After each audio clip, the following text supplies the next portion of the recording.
Olá, concurseiros e concurseiras que acompanham aqui o canal do Escritório de Advocacia Matoso e Freitas no YouTube, seu centro de informações sobre direito administrativo, direito constitucional, principalmente com ênfase em concursos públicos. É um prazer estar aqui com vocês.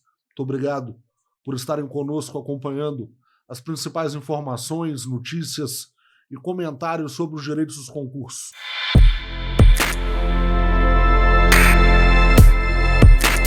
Hoje nós vamos começar uma série especial aqui no canal do Escritório Matoso e Freitas, entrevistando alguns dos advogados do escritório. E para poder começarmos esta série, temos aqui um dos sócios do escritório, Dr. Bruno Roger de Faria Ribeiro. Antes da gente começar a nossa conversa, eu vou fazer uma breve apresentação do Dr. Bruno. O Dr. Bruno é formado em Direito pela PUC Minas, tem outras duas graduações em Letras e em Filosofia, mineiro de Belo Horizonte, casado, pai de um menino lindo, torcedor fanático do glorioso América Mineiro. Ele é especialista em Direito Público, Direito Tributário e Direito Processual pela PUC Minas, professor de Direito. E agora, em 2024, isso foi inclusive matéria do nosso blog e de alguns sites especializados em Direito no Brasil, concluiu seu mestrado em Direito Processual também pela PUC Minas, com uma distinção magna cum laude. Vou pedir licença para poder ler aqui o tema da dissertação de mestrado dele. Ele falou sobre o sentido, o alcance e a verticalidade da vinculação aos precedentes no Código de Processo Civil de 2015. E aí, no final dessa defesa, ele recebeu a distinção magna cum laude, uma das mais prestigiadas do Brasil. Olá, doutor Bruno, muito obrigado por iniciar essa série conosco aqui no canal do Escritório Matoso e Freitas. Eu que agradeço, Dani, pelo convite. Espero que a gente tenha um diálogo produtivo. Vamos aproveitar todo esse conhecimento acadêmico do Dr. Bruno para poder nos aprofundarmos um pouco mais em alguns temas pertinentes ao direito administrativo, ao direito constitucional, dentro dessa seara do direito dos concursos. Vocês estão acostumados com vídeos mais diretos, de tirar dúvidas mesmo aqui no canal. Dessa vez a gente vai ter uma análise um pouco mais aprofundada, uma análise mais substancial sobre alguns desses temas. E eu quero começar, doutor Bruno, conversando sobre um tema que já foi inclusive motivo de vídeo aqui no nosso canal, também na página do Instagram do Escritório Matoso e Freitas, que é uma dúvida frequente das pessoas que chegam até o escritório, que envolve anulação de questões. A pessoa vai lá, faz a sua prova no concurso, quando recebe o gabarito, às vezes não concorda com a correção, e sei que o escritório recebe dezenas de dúvidas nesse sentido todas as semanas. Doutor, eu não concordo com essa dúvida, ou não concordo com essa resposta, gostaria de anular essa questão. Só que nós temos no nosso universo jurídico um tema de repercussão geral do Supremo Tribunal Federal, o tema 485, que diz o seguinte, mais uma vez, vou pedir licença para poder ler na íntegra: não compete ao Poder Judiciário substituir a banca examinadora para reexaminar o conteúdo das questões e os critérios de correção utilizados, salvo ocorrência de ilegalidade ou de inconstitucionalidade. Este é o nosso tema 485 do STF, de repercussão geral, envolvendo anulação de questões. Antes da gente entrar especificamente nessa parte das anulações, eu gostaria que o senhor explicasse um pouco para os nossos seguidores aqui do Escritório Matoso e Freitas o que é um tema de repercussão geral do STF. Bem, Dani, todos aqueles que nos assistem, aproveito aqui para agradecer aí pela audiência. O Instituto da Repercussão Geral foi introduzido no âmbito do recurso extraordinário pela Emenda Constitucional 45 de 2004. Essa emenda constitucional ela ficou conhecida como uma espécie de mini-reforma do judiciário. Qual que é o principal sentido dessa emenda? É uma espécie de jurisprudencialização do direito brasileiro transferindo para o Poder Judiciário, principalmente para os tribunais superiores, né, um poder, né, de legislar, né, através da edição, por exemplo, de súmula vinculante, né. A súmula vinculante ela estava inserida também no bojo dessa emenda. A repercussão geral hoje é um requisito de admissibilidade do recurso extraordinário, né, colocada na Constituição por essa emenda a qual eu fiz referência. O que significa isso? É uma espécie de um filtro, né? Então, hoje, caso haja discordância de um acórdão proferido por qualquer tribunal, seja ele regional, federal ou tribunal estadual, a parte insurgente contra esse acórdão, ela resta como alternativa recursal o recurso extraordinário ou recurso especial. O extraordinário é aquele direcionado para o Supremo Tribunal Federal, sob a justificativa de que houve ali naquele acórdão a violação de alguma norma constitucional, né? Por isso é remetido à Suprema Corte. E para que esse recurso chegue até o Supremo Tribunal Federal, ele passa por um juízo de admissibilidade que é feito pelo próprio Tribunal do Estado, né? Ou pelo Tribunal Regional Federal. E esse juízo, via de regra, ele se dá através de uma apreciação do presidente do tribunal ou do vice-presidente, depende do regimento interno de cada corte, né? E aí, esse juízo de admissibilidade tem que levar em consideração o requisito da repercussão geral. E a repercussão geral, em gerais, poderia ser entendida como uma demonstração de que, naquele caso, existe uma questão de relevância econômica, política, social, que transcende os limites daquela causa, daquilo que está sendo discutido ali do caso concreto, né? Em sendo admitido o recurso extraordinário pelo tribunal, que em 99% dos casos não acontece, né? Então o que a parte faz é a interposição de um agravo, porque aí esse agravo remete para a apreciação de um ministro do Supremo Tribunal Federal, que vai ali fazer o mesmo juízo de admissibilidade. Em muitos casos, o agravo ele é admitido, quando é admitido com repercussão geral, ele é admitido como se fosse um recurso extraordinário, né? Que é o que aconteceu, por exemplo, no caso que deu origem ao tema 485. Então, a repercussão geral é uma espécie de um filtro, né, para dificultar, né, para aliviar o Supremo Tribunal Federal, porque eles estavam muito sobrecarregados, né, estão ainda, o judiciário brasileiro como um todo, mas para dificultar que um recurso extraordinário chegue a ser apreciado pela Suprema Corte. É importante dizer que em 2022, recentemente, nós tivemos uma outra emenda constitucional, que é a Emenda Constitucional 125, que introduziu esse mesmo instituto da repercussão geral em sede do recurso especial. O recurso especial é aquele direcionado para o STJ, sob a justificativa de que houve no acórdão violação de alguma norma infraconstitucional.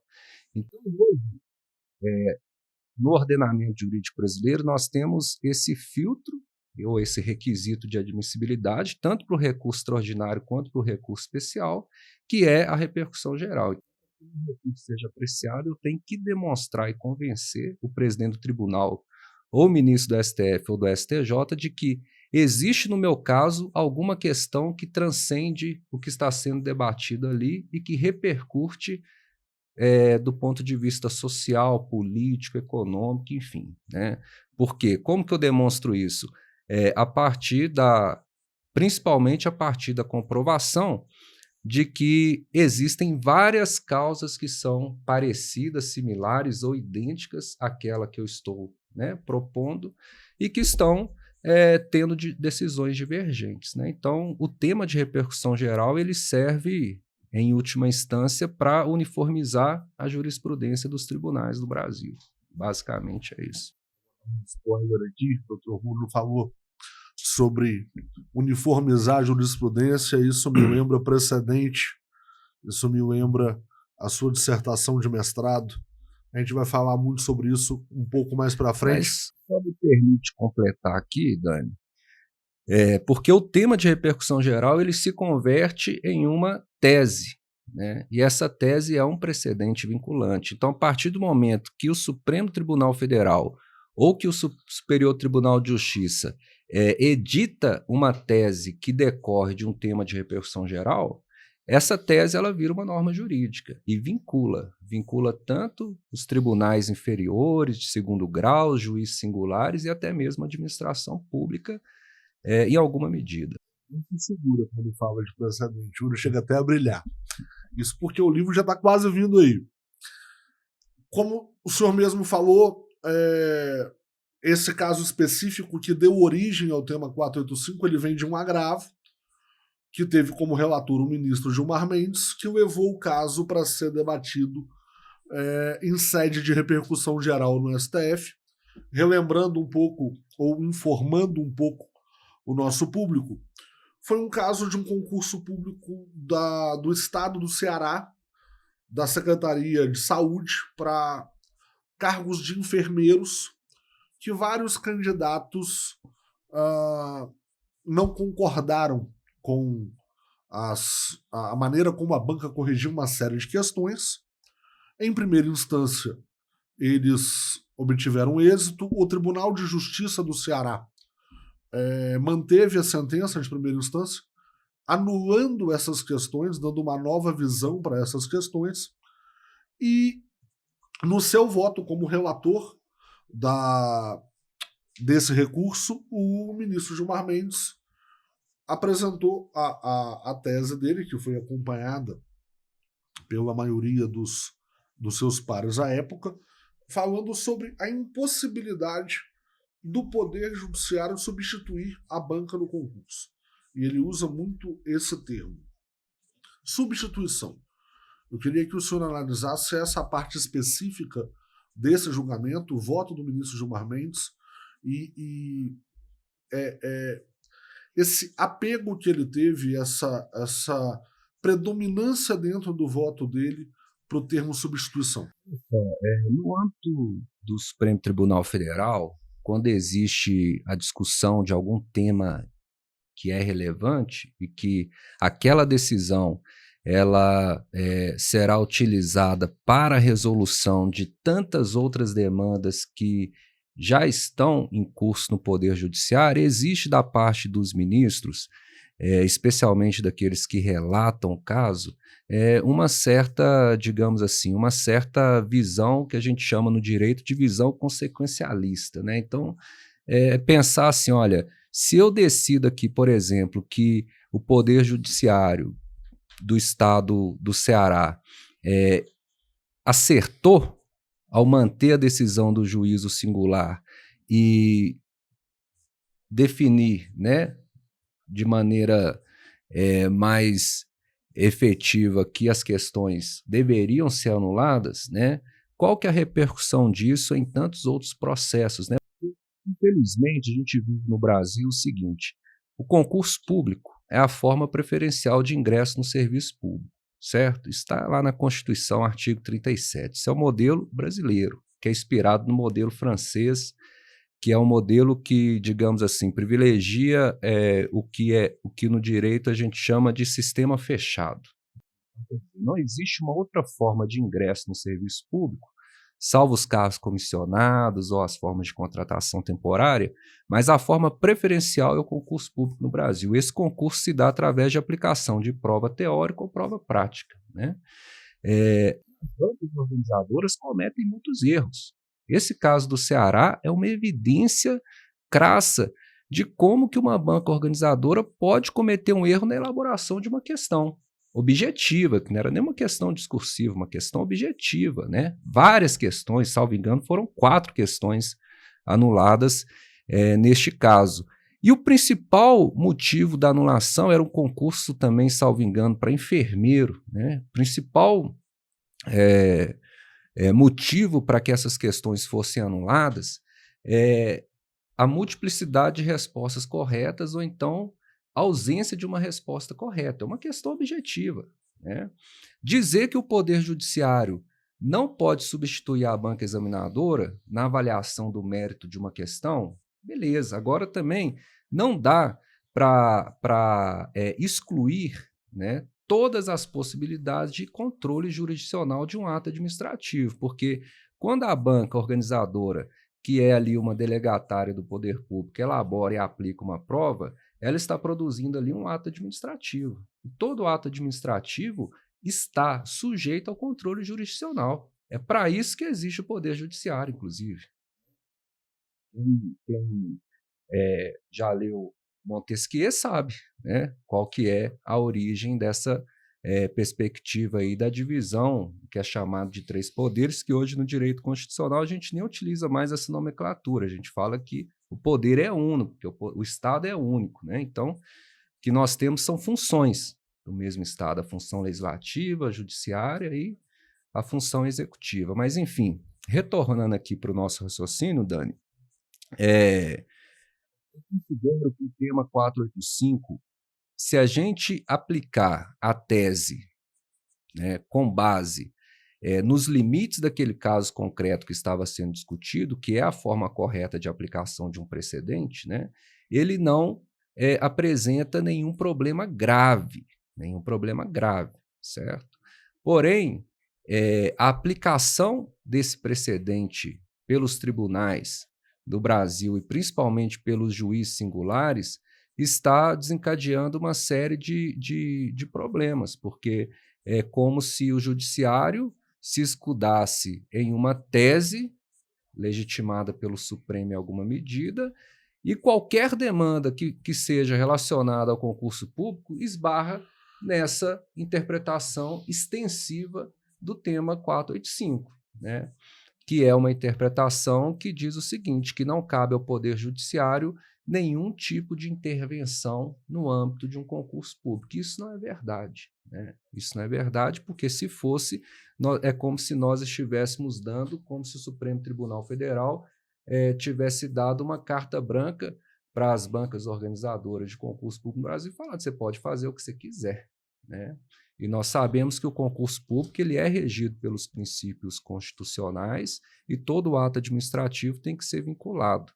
Então, essa ressalva que a tese faz ao final, né, salvo o caso de ilegalidade ou inconstitucionalidade, também é muito genérica, né, porque ela dá margem para diversas interpretações. Então, na minha avaliação, a Suprema Corte no Brasil perdeu uma oportunidade ímpar, sabe, de resolver definitivamente inúmeras controvérsias que envolvem essa questão de aplicação de prova objetiva e aplicação de prova discursiva no âmbito de concurso público, porque poderia ter produzido um debate que fosse mais, digamos assim, adstrito à realidade daquele caso concreto e, sobretudo, à realidade das decisões que são proferidas nos tribunais pelo Brasil afora. Falou sobre a vinculação dos atos administrativos, isso foi tema nesse julgamento do 485, no voto do ministro Luiz Fux, que foi um voto até mais extenso do que o próprio relatório do ministro Gilmar Mendes. Ele falou sobre a vinculação do ato administrativo à juridicidade. E ele apresentou uma conclusão que, dentro de uma perspectiva um pouco mais moderna do direito administrativo, os atos deixaram de ser só vinculados ou discricionários. Eles passaram a ser, todos eles vinculados à Constituição, com menor ou maior grau de controlabilidade desses atos pelo Poder Judiciário. Até que ponto isso não é abstrato demais? Primeiro que o ministro Fux ele é um processualista extremamente respeitado no universo jurídico acadêmico, inclusive professor dessa matéria, Direito Processual, Direito Constitucional, na Universidade Federal do Rio de Janeiro ou na Universidade Estadual. Mas, enfim, é um acadêmico respeitado e os seus votos, tanto nesse tema 485 quanto no tema 784, que ele é o relator, são votos primorosos. né? Existe uma tendência hoje que é de constitucionalização de todas as matérias de direito, porque a Constituição é, digamos assim, a referência normativa principal do nosso ordenamento jurídico, né? Então, a aproximação do direito administrativo à Constituição é uma tendência inevitável e, a meu ver, correta, né? Porque a Constituição deve ser o nosso parâmetro. Quando o ministro Fux ele afirma que o ato administrativo ele não é apenas vinculado, mas também ele, né, deve estar, de certa maneira, adstrito, né, à Constituição, eu não acho que isso seja muito abstrato.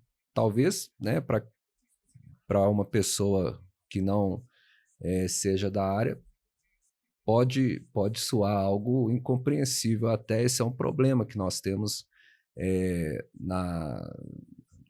que é o que o pessoal chama geralmente, eu não gosto muito de usar esse termo não, mas geralmente o pessoal denomina como juridiquias, né? Então, você pega um voto de um ministro supremo no acórdão, é uma linguagem jurídica, técnica, né? Por mais que haja um esforço de alguns pela simplificação, etc., mas é inevitável isso. O que eu acho que a gente pode retirar como extrato é o seguinte: não dá também para banalizar a separação dos poderes. Por quê? Porque é uma cláusula pétrea da nossa Constituição, né? Então, a Suprema Corte, como é no ordenamento jurídico brasileiro considerada a guardiã da Constituição, evidentemente que uma cláusula pétrea que é imutável, ela tem que ser respeitada. Não dá para você permitir que o Poder Judiciário ele faça intervenção no ato administrativo, ou na administração pública, ou no próprio legislativo, de maneira descriteriosa e indiscriminada, né? Porque isso geraria sucessivas crises institucionais, né? Então, o que eu acho que há nesse julgado do STF é um esforço para estabelecer um limite ali, né? Qual que é o limite do controle jurisdicional da legalidade de um ato administrativo? Imagina, vamos trazendo isso para o universo do direito dos concursos. Eu sei que o senhor não gosta muito desse termo especificamente, mas o nosso público já está habituado a usarmos dessa forma como se fosse uma das vertentes do direito administrativo, que é a especialidade aqui do Matoso e Freitas.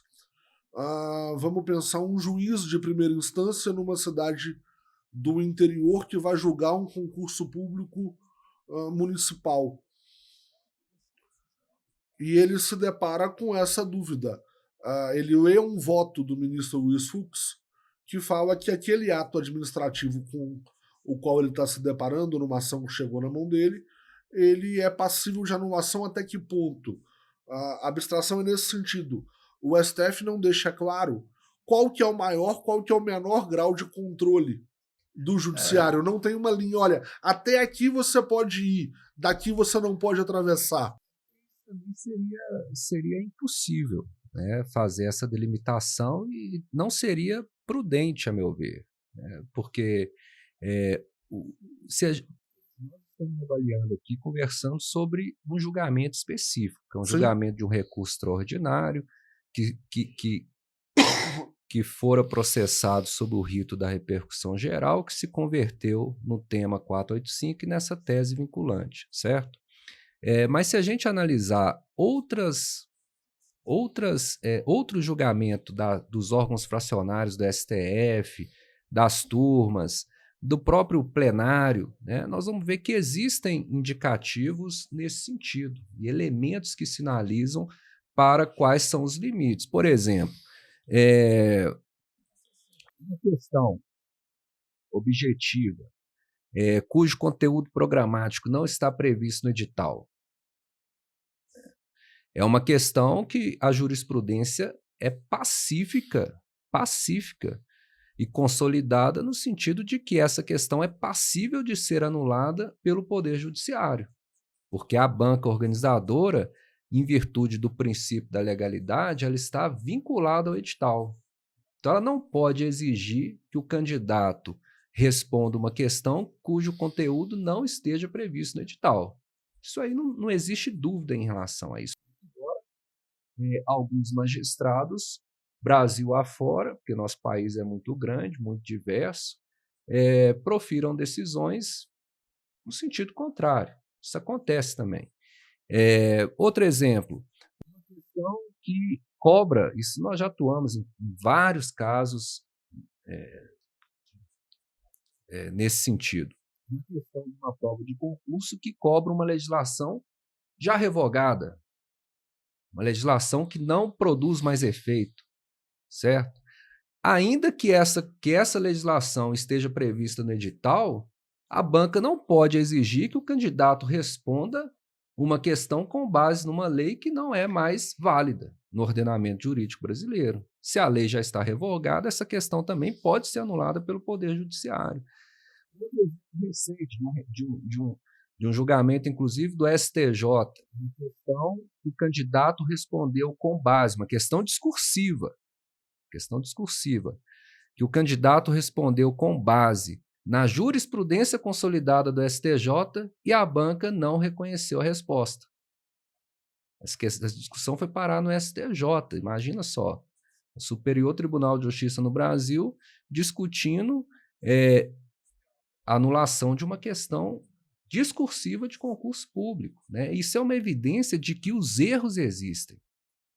Um ato administrativo que está consubstanciado em erro, em vício, é um ato administrativo ilegal. E se ele é ilegal e prejudica, é legal porque prejudica o candidato que ficou anos estudando, se preparando para aquele concurso, que é o sonho da vida dele, se tornar um servidor público. Ele chega diante da prova e se depara com um erro grosseiro, com um erro material, né? É óbvio que, nesse caso, o judiciário não só pode intervir, como deve. E aquele candidato que se sente lesado, ele tem que recorrer ao Poder Judiciário. Infelizmente, via de regra, os recursos administrativos não são nem sequer lidos pelas bancas organizadoras, e a maioria são indeferidos. Então, eu acho que o esforço do STF nesse julgado, do tema 485, é um esforço que indica para a gente o seguinte: olha, é necessário que haja limites, e isso nós concordamos, né? Não dá para banalizar a separação dos poderes, como eu disse. Não dá para a gente começar a criar crise institucional entre o Poder Judiciário e a administração pública em virtude de questões que não são, resultam em efetiva ilegalidade, né? Mas também não dá para um magistrado, para um desembargador, para um ministro da Suprema Corte ou do STJ que seja, dizer o seguinte: olha, não cabe, em hipótese nenhuma, ao Poder Judiciário intervir nessa questão, né? Porque senão, é como eu disse, a gente dá uma carta branca para a banca organizadora e fala assim: olha, pode fazer o que você quiser.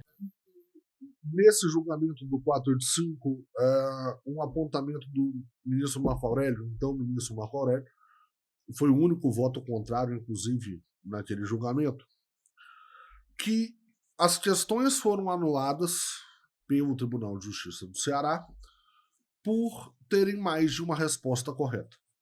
E que isso seria uma ilegalidade, portanto, passível de anulação do ato administrativo. Isso, inclusive, chamou a atenção lá no julgamento do ministro Ricardo Lewandowski, mas não mudou o resultado. Não mudou o resultado porque os ministros entenderam que não cabia a análise da questão para poder se definir se havia mais de uma resposta correta. Porque aí o judiciário estaria substituindo a banca nesse sentido. Então, até que ponto se consegue identificar o que é a ilegalidade, o que é o erro grosseiro, essa expressão que o senhor usou, que foi usada também pelo ministro Gilmar Mendes. O erro grosseiro está ali na questão. A questão traz mais de uma resposta correta ou nenhuma resposta correta. Só que para poder identificar essa ilegalidade, esse erro grosseiro, precisa de um exame do judiciário para essa questão. E aí entra a questão da substituição, que é vedada pelo tema 485. Como que fica essa dicotomia dentro dessa apreciação do Poder Judiciário para essas questões de anulação de questão? O raciocínio do ministro Marco Aurélio é um raciocínio lógico. Lógico. A maioria dos raciocínios do ministro Marco Aurélio, diga-se de passagem. Voto vencido em quase todos os julgados do STF, mas ele, nesse caso, ele apresentou um raciocínio interessante, porque, veja bem, o edital de concurso prevê que haverá apenas uma resposta correta em cada questão, certo? Se a banca apresenta uma questão com mais de uma resposta correta, há uma violação do princípio de vinculação edital. Há uma ilegalidade nesse sentido, né? Então, a questão poderia ser anulada em virtude do princípio da legalidade, que seria um erro que não necessariamente repercute ou decorre do mérito da questão. Eu não estou avaliando se a alternativa ela trata do assunto sob a perspectiva teórica de fulano ou ciclano. Eu estou avaliando que existe ali mais de uma alternativa correta. E essa questão deve ser anulada porque no edital diz que haverá apenas uma alternativa correta para cada questão. É isso que eu particularmente acho que faz todo sentido, né? Mas não era essa a discussão colocada. Esse que é o problema quando você coloca um tema de repercussão geral, porque você delimita o que pode e o que não pode ser debatido. E o Gilmar Mendes, ele também todos os ministros do Supremo Tribunal Federal, a gente poderia dizer assim, são muito qualificados, né, e preparados para ocupar o posto que ocupam. E o Gilmar Mendes é um ministro experiente, estudioso, enfim, tem uma formação muito forte no direito alemão. Ele cita, inclusive, praticamente todos os votos e expressões, né, que são próprias do direito alemão, e nesse julgamento específico ele traz uma teoria que é a redução da intervenção do judiciário, né, ao patamar zero, né, ou seja, o judiciário não deve, que é esse debate que nós estamos fazendo, ele não deve promover de maneira indiscriminada intervenções no mérito de uma questão, né? Esses limites, Dani, são muito intangíveis, digamos assim, né? O tempo inteiro, né, a gente sempre diz para o cliente o seguinte: olha, não adianta querer que o Poder Judiciário aprecie o mérito da sua questão, seja ela objetiva ou discursiva. É necessário que haja um erro grosseiro ou um erro material, né? Especialmente se comparado ao que estava previsto em termos de conteúdo programático no edital. Eu discordo do gabarito da banca que, por consequência, eu posso ajuizar uma demanda e essa demanda será julgada procedente, né? Isso é importante esclarecer. Via de regra, o princípio é o princípio da não intervenção. Um patamar zero de intervenção, um outro ministro, o saudoso ministro Teori Zavascki, ele usa uma outra expressão mais ou menos nessa linha, que é a do minimalismo. Ele fala, abre aspas, em matéria de concurso público, a intervenção do Poder Judiciário deve se pautar pelo minimalismo. Essa frase recortada e usada de forma isolada, ela acaba não criando uma visão deturpada pelos juízes que vão acompanhar o pensamento do ministro Teori Zavascki quando estiverem julgando ações ligadas a concursos públicos, até tirando de si a responsabilidade de fazer o julgamento por esse minimalismo, não olhando especificamente o caso que chegou até se tornar o 485? espécie de uma, digamos assim, uma teoria, entendeu? Que é utilizada pelos ministros do Supremo, pelos magistrados, desembargadores, quando estão apreciando algum tema, algum caso que pode transcender, sabe, a discussão, a matéria colocada ali naquele caso concreto. Por que que qual que é o fundamento dessa teoria do minimalismo? É o seguinte, olha, um caso que a controvérsia cinge sobre se o Poder Judiciário pode ou não pode anular uma questão de concurso público, porque essa questão apresenta mais de uma resposta correta. Então, a nossa tese ela tem que ser minimalista no sentido que ela não pode ultrapassar os limites desse caso. Até para facilitar a aplicação desse precedente. Então, eu só poderia aplicar esse precedente, de acordo com uma visão minimalista, em casos que fossem idênticos a esse caso que deu origem ao tema 485. E qual que é a natureza desse caso? É uma discussão sobre algumas questões objetivas de uma prova de concurso público que apresentavam mais de uma resposta correta, ou não apresentavam nenhuma resposta correta. Entendeu? A tese que o Supremo Tribunal Federal produziu ao final do julgamento, ela não é minimalista, porque ela ultrapassa isso, porque ela está falando dos limites da intervenção do Poder Judiciário em matéria de concurso público de modo geral. Inclusive com exceções.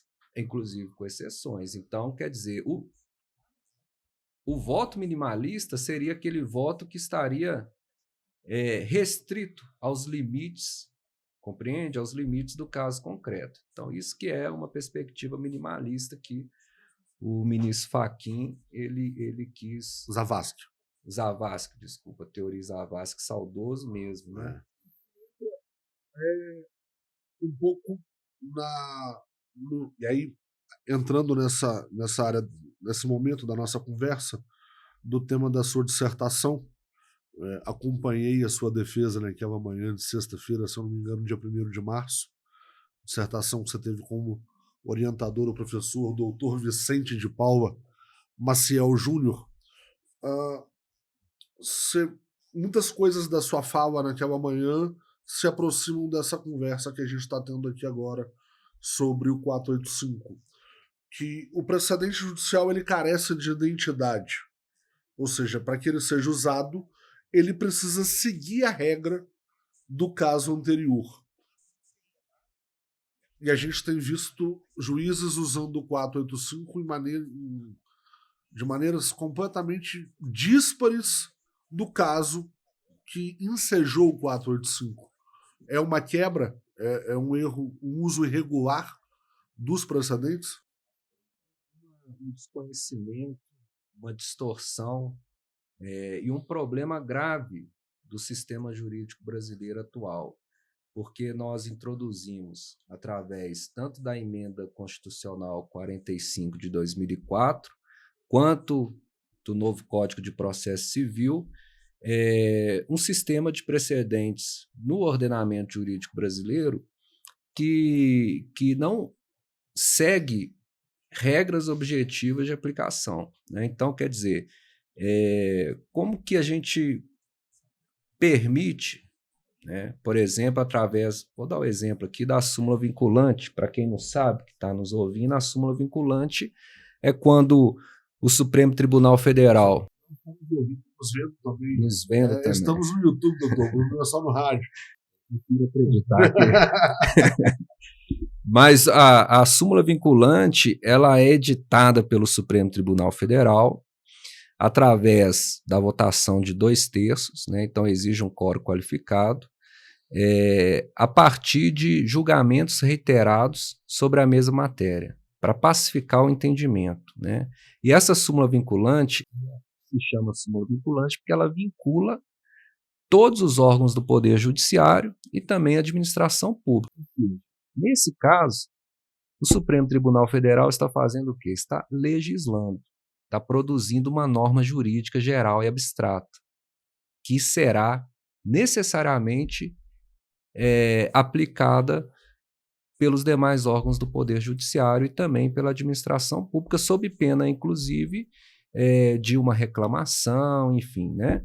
Então, quer dizer, no caso de um precedente que seja oriundo de um tema de repercussão geral, ou que seja oriundo de um recurso extraordinário repetitivo, especial repetitivo, ou de ADC, ADI, enfim, de decisões do Supremo Tribunal em sede de controle concentrado de constitucionalidade, a lógica é a mesma. O Supremo Tribunal Federal está produzindo uma norma jurídica. Porém, nesses casos, o que o ordenamento jurídico brasileiro determina? Que a aplicação desse precedente tem que se dar apenas em casos que sejam idênticos ou similares àquele que deu origem à discussão, né? O que não acontece, porque em muitos casos isso não é observado, né? Então, é como se, por exemplo, a gente pega o tema 485, ele trata do quê? Trata da anulação de uma questão objetiva em concurso público. Aí o magistrado de primeiro grau utiliza esse tema para indeferir um pedido, por exemplo, de anulação de um ato administrativo proferido em sede da banca de heteroidentificação. Seria uma aplicação... Sim, nesse sentido, no Matoso Freitas. Seria uma aplicação completamente incorreta de um precedente, né? Porque o precedente ele está necessariamente vinculado ao caso concreto do qual ele se origina. Eu não tenho como fazer essa desvinculação, tanto que existem duas técnicas que podem ser utilizadas pela parte interessada no processo, que se chamam a técnica da distinção e da superação. Então, se o magistrado ele aplica o precedente para julgar o meu caso e eu entendo que aquela aplicação está incorreta porque o meu caso se distingue, ou seja, o meu caso é diferente do caso que deu origem àquele precedente, eu posso, a partir da técnica da distinção, questionar, né, essa decisão, né? Então, é uma técnica processual. Enfim, sendo muito sincero e franco com você, com os nossos seguidores, hoje nós estamos vivendo um cenário de muita insegurança jurídica no Brasil em virtude dessa dinâmica de aplicação dos precedentes. Então, tem insegurança jurídica por quê?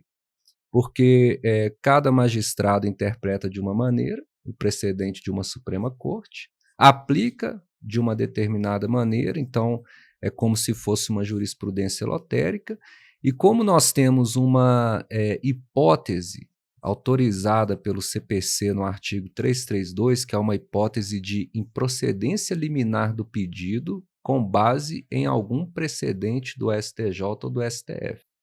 Então, veja bem, o que significa isso? Se a gente ajuiza uma ação, por exemplo, cujo pedido principal dessa ação seja a anulação de uma questão de concurso público, o magistrado pode entender que o nosso pedido contraria esse precedente do STF. E com isso, com esse entendimento, ele pode simplesmente julgar a nossa ação liminarmente improcedente, ou seja, ele indefere de plano a petição inicial. O processo termina ali, ele dá uma sentença terminativa. E o que cabe a nós, nesse caso, é um recurso de apelação para remeter essa decisão para o tribunal. Então, isso está acontecendo muito. Né? Por quê? Porque nós vivemos uma realidade que o Poder Judiciário brasileiro ele está extremamente sobrecarregado. Né? Acho que o Brasil é um dos países do mundo que mais tem ações em curso. Né? E o juiz ele quer se ver livre do processo. Então, tudo que ele pode fazer, todas as técnicas processuais que ele pode utilizar para que aquele processo não prossiga, ele utiliza. E o precedente é uma possibilidade, porque ele aplica o precedente com base no 332 de CPC e fala, olha, isso aqui vai terminar agora, com uma sentença de 2 parágrafos, acabou o processo. E o direito de ação, que é um direito fundamental previsto na Constituição, aí na afastabilidade do Poder Judiciário, que está prevista também no texto constitucional, ficam completamente, né, prejudicados. Né? Então... Que nossa conversa ia ser profunda, doutor Bruno, para poder encerrar esse primeiro bloco, eu acho que a gente conversou bastante sobre o tema 485, mas eu gostaria que o senhor deixasse, para encerrar esse bloco, um recado final para os seguidores aqui do canal Matoso e Freitas, que são concurseiros, são concurseiras na maioria das vezes. Temos muitos estudantes de direito também, inclusive estudantes de direito que tiverem curiosidade para poder dar uma lida na dissertação do Dr. Bruno sobre precedentes, manda uma mensagem para a gente, que a gente encaminha para vocês antes do livro. O livro vai chegar esse ano ainda. Queria que o senhor desse uma palavra em especial para os concurseiros que muitas vezes se sentem injustiçados com relação a alguma correção, somente uma palavra de esperança. Até que ponto é possível reverter essas injustiças pela via judicial? Então, as bancas organizadoras de concurso público cometem muitos erros em todas as etapas do concurso, desde o período de inscrição, processo de inscrição, até a homologação do resultado final, especialmente naqueles concursos que compreendem várias etapas, prova objetiva, discursiva, prova prática, aqueles concursos que apresentam a fase de investigação social, de teste de aptidão física, procedimentos de heteroidentificação, enfim. Na verdade, desde a elaboração do edital, né, até o ato final de homologação do concurso, vários erros acontecem. Nós temos mais demandas judiciais no país em relação a erros que são cometidos no âmbito de concurso público, muitas vezes em virtude do desconhecimento daquele candidato que é prejudicado, porque ele se sente, de certa maneira, impotente diante, né, da presença forte de uma banca, principalmente de uma banca grande, organizando o concurso de um órgão público expressivo, digamos assim. Então, o que eu posso dizer é que o sentimento de injustiça ele deve funcionar como uma espécie de motivação, de indignação, né, para que o concurseiro, a concurseira, tenha o seu direito assegurado. Qual que é o principal direito de um concurseiro e de uma concurseira? Que o concurso público ele seja transparente, que ele não produza nenhum tipo de ilegalidade, que a concorrência seja isonômica, que não haja quebra do princípio da impessoalidade, da moralidade e de todos os princípios que regem a administração pública, né? Vamos viver daqui a pouco uma experiência inédita no Brasil, que é o Concurso Nacional Unificado. Eu digo experiência inédita porque é a primeira vez que nós temos um concurso de dimensão nacional, que vai selecionar candidatos para todos os órgãos, né, não para todos, mas para boa parte dos órgãos da administração pública federal, e que será, na minha avaliação, um desafio para o governo federal, que está realizando esse certame, e muito provavelmente haverá uma série de erros e de ilegalidades na condução desse processo. Nós já vivemos agora, olha só, a tragédia que aconteceu no Rio Grande do Sul, a prova do concurso teve que ser adiada, a prova do concurso nacional. Corretamente, na minha avaliação, não quero entrar nesse mérito, o que aconteceu no Rio Grande do Sul é lamentável, né? Não é o foco aqui da nossa conversa. Olha, né, como que a organização de um concurso público nacional não é uma tarefa simples, né? Será que quem estava ali pensando a concepção desse certame não imaginou em nenhum momento um cenário ou uma hipótese parecida com essa e não tinha uma resposta? Porque o governo não tinha uma resposta, o governo cancelou a aplicação da prova nos 48 minutos do segundo tempo, muitos candidatos já tinham viajado para o local de realização da prova, já tinham gastado dinheiro de passagem, enfim. Então, é um desafio, né? E a mensagem que eu acho que é a mensagem mais importante para quem tem o sonho de ser servidor público, de ter uma carreira, a estabilidade, todas as vantagens que uma carreira pública oferece, é o seguinte: primeiro, tem que estudar muito, né? E tem que conhecer o direito. Tem que conhecer os seus direitos, porque em muitos casos você pode estar sendo lesado, né? E às vezes nem sabe, né? Às vezes nem sabe ou não tem essa dimensão, né? Então, acho que o esforço aqui do nosso canal e dessa iniciativa das nossas redes sociais, que eu acho que o objetivo principal nosso aqui é levar a informação e o conhecimento sobre o direito das pessoas que fazem concurso público até o seu principal interessado, que é o concurseiro e a concurseira. Então, se a gente conseguir democratizar essa informação e contribuir para que os processos seletivos eles sejam mais justos, porque eu acho que esse também é a função de quem milita e advoga nessa área, né? Se nós estamos demandando o Poder Judiciário em virtude de ilegalidades e irregularidades que são cometidas no âmbito de um concurso público, e se as bancas estão sendo penalizadas, estão suportando as consequências de decisões judiciais que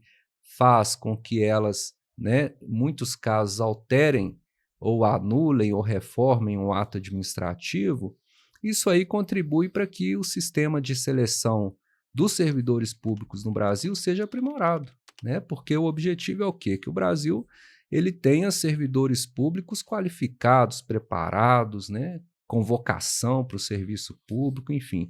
E o concurso público ele tem que selecionar as pessoas que estão mais preparadas, mas selecionar de uma maneira justa, né? Muito obrigado a vocês que ficaram conosco até o final desta primeira entrevista com o Dr. Bruno Roger de Faria Ribeiro, sócio do escritório Matoso e Freitas, seu principal canal de informações mais democratizadas, como disse o Dr. Bruno, sobre o direito administrativo, o direito constitucional no âmbito dos concursos públicos. Quiserem mais informações, vejam os outros vídeos aqui do nosso canal, visitem o nosso Instagram, o @advocacia para concursos, e o site aqui do escritório Matoso e Freitas, Matoso e Freitas, Matoso com 2Ts.adv.br. Muito obrigado e até a próxima.